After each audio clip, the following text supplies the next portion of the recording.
Hello, and welcome to the first installment of our first interview in the Publish with Purpose series, where we interview authors we know have been very intentional about their writing and their work's purpose.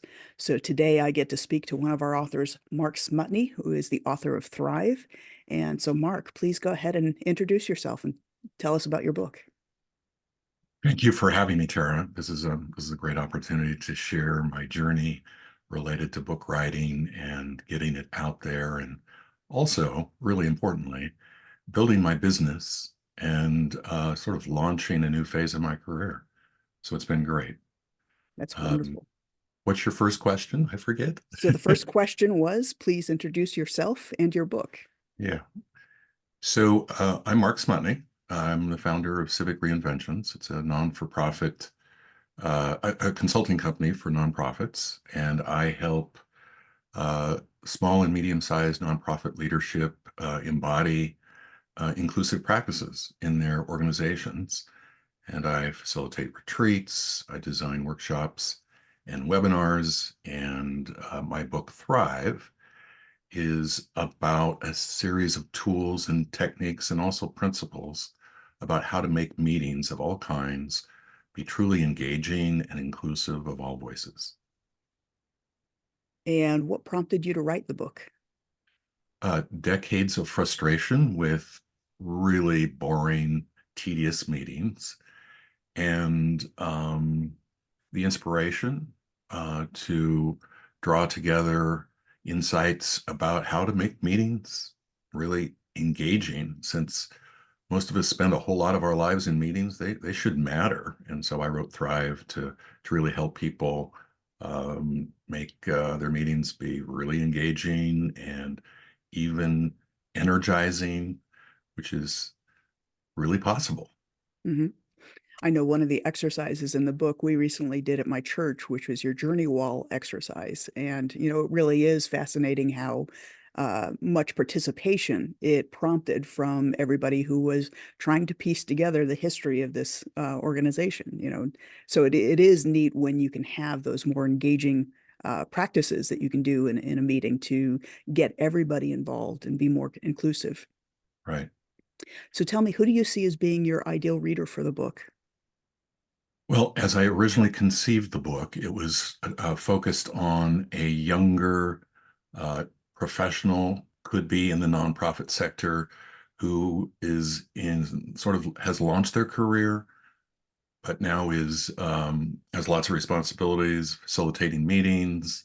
They might be a program leader or an executive director of a nonprofit, although I know that now some businesses are using these techniques as well. But that was my ideal readers, the younger, but not wet behind the ears, a nonprofit professional. And so would they typically be managers, or what So, role in the company would they typically be? so anybody in a nonprofit that is responsible for meetings. So it could be managers, program managers, it could be HR professionals, it could be the CEO or the executive director, it could be the board chair. All of those would fit. Okay. So when you decided to write and publish the book, what did you hope to accomplish with it?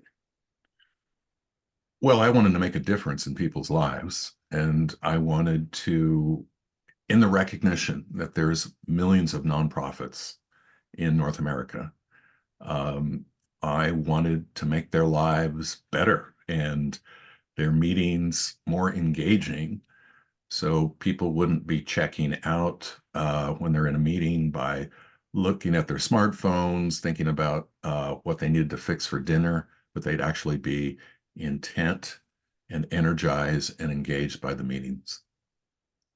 Sounds like worthwhile. Having spent time in corporate America myself, I know how draining meetings can be and how mind-boggling they can sometimes be, where, really only two or three people are needed in the room, but you've got 20 people sitting there listening to the conversation of the few.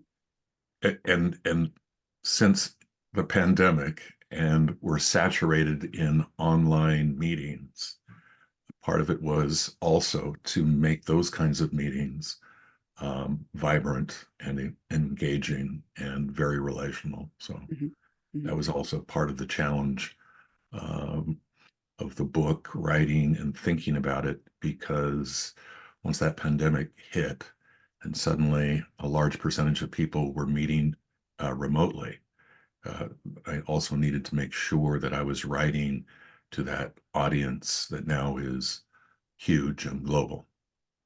So I know when we did Thrive that it actually was the second edition of it that you'd self-published the first one. When the second edition came out, how was it received?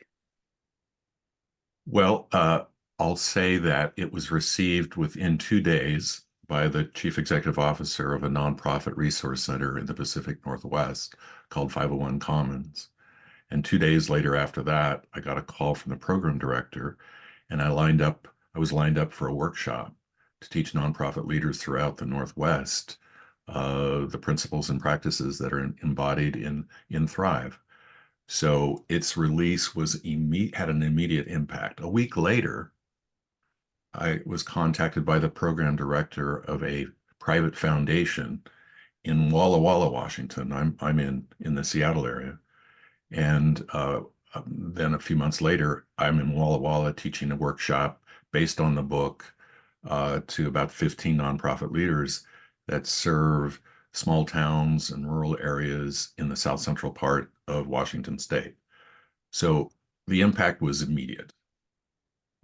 I started getting feedback from nonprofit leaders and program leaders in nonprofits saying, I've used your book and it's transformed the meetings. One was from a woman that was the clinical director of an agency that worked with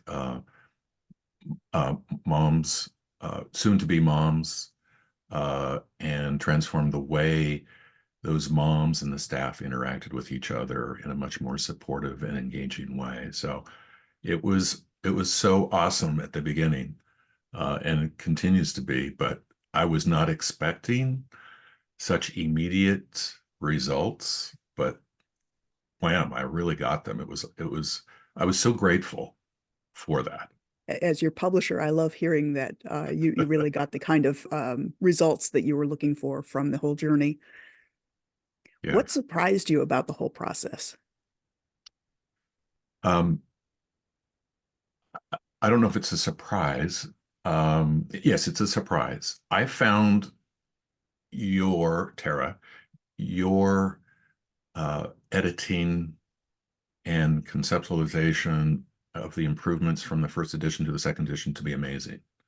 Um, my primary editor on the manuscript was a journalism and uh, broadcasting majors in college. The woman I'm married to, she's a darn good editor, but you took it up a notch. I was also just amazed and surprised by how Mark Gerber was so able to listen to me and absorb the key themes in the book and then crank out an amazing cover, uh, which then led to a whole branding uh, campaign that I use now all the time.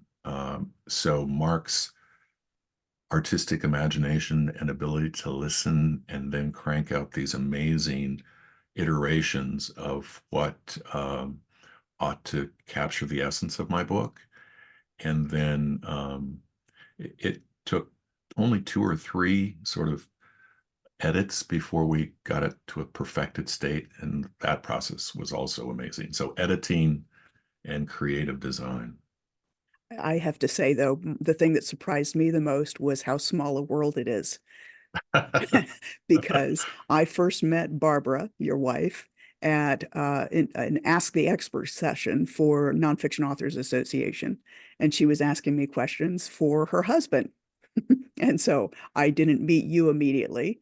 And when you eventually came back and when the two of you came and we started conversations and found out the connection to Twin Falls, Idaho, my antennae went up because you and Mark knew one another when you were both in Twin Falls.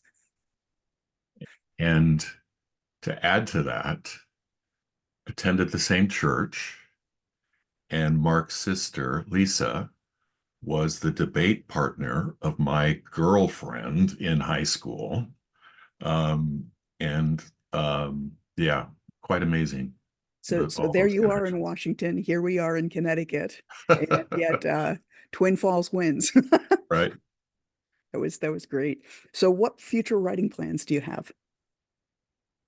Well, I had thought that I would be deep in a manuscript on another book on inclusive leadership skills for nonprofits. I have been uh, diverted into producing, designing, and facilitating a new webinar, in part informed by my book, but also informed by a lot of thinking I've been doing. And the webinar is it's called Find Calm in the Chaos. And its target audience are burnt out nonprofit professionals.